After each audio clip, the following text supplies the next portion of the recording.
Welcome to Competency 3, and this is project reporting. Now if you missed some of our videos, we started with Competency 1, which was project planning.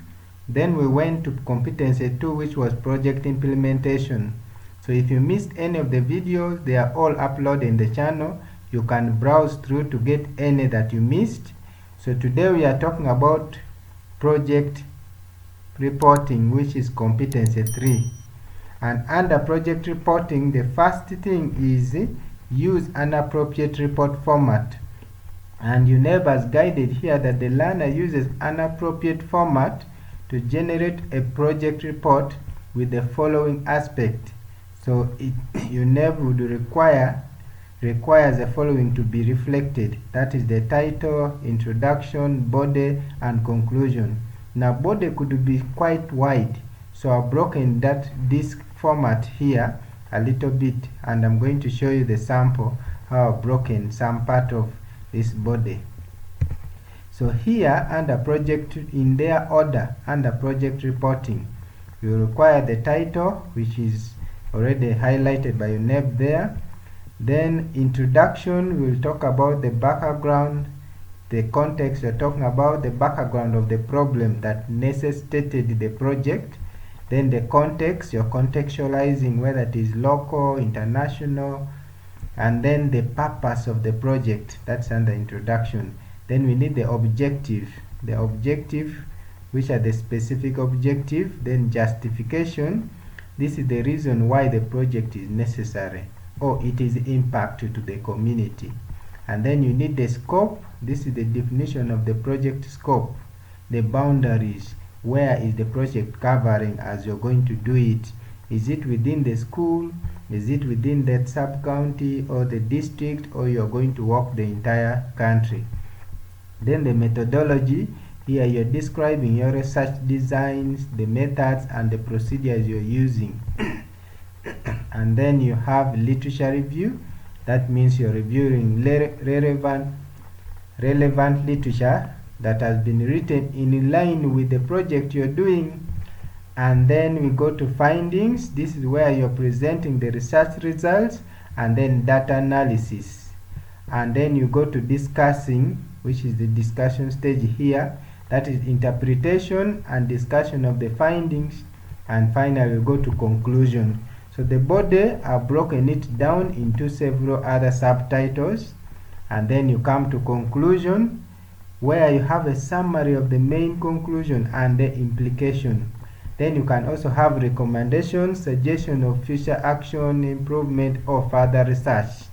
So here you can suggest what can be done based on your conclusion, but you can also make suggestions for those who may need to do further research in the future.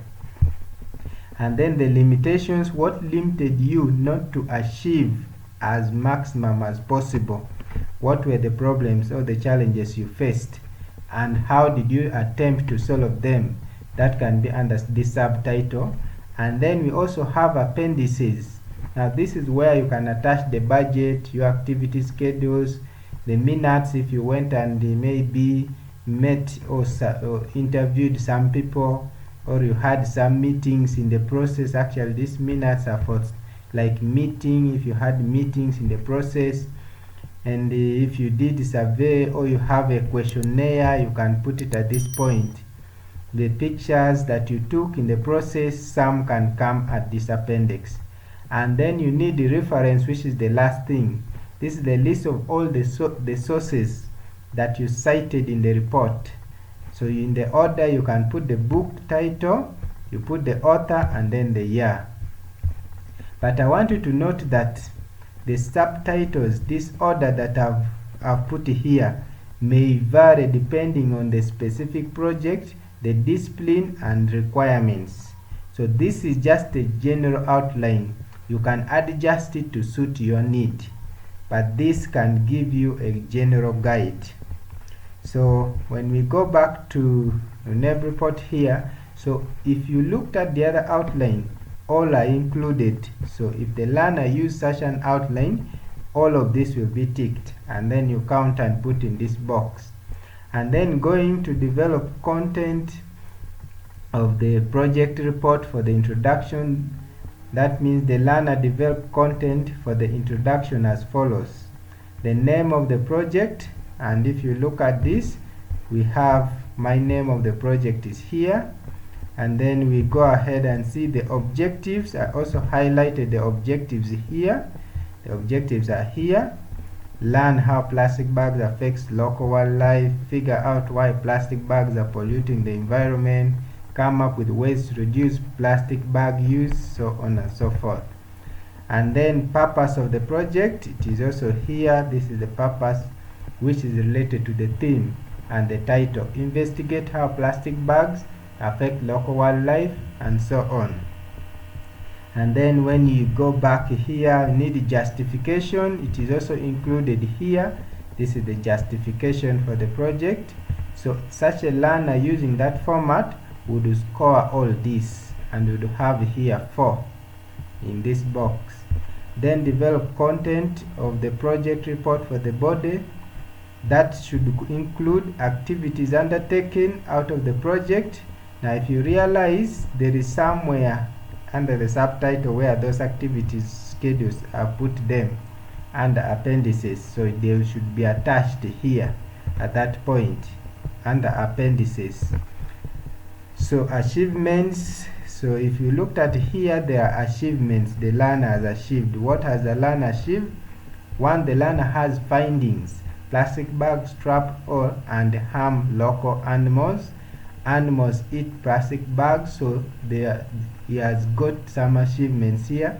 And also probably the learner could be having the product, has already designed the sensitization poster, so that is an achievement.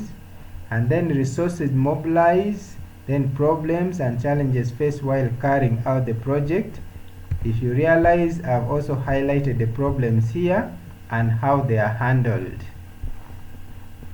And then when you go back here, you can still see lessons or skills learned while carrying out. There are many skills, but some can be highlighted from this report. One of them is that the conclusion, this is what learners have realized in the process, that plastic bags are a big problem for the local wildlife and our environment. So they have learned that. But I've also gone ahead to conclude that we need to make a change to reduce plastic bag. So there are many things I've learned, including that. And then develop content for the project report, for the conclusion, and overall evaluation and assessment of the project. It is done here. There is finding, discussion, conclusion, even recommendation is here. And then we have recommendation related to the project. It is here. The recommendation is plastic bags, that ban plastic bags or charge for them. Also use reusable bags instead.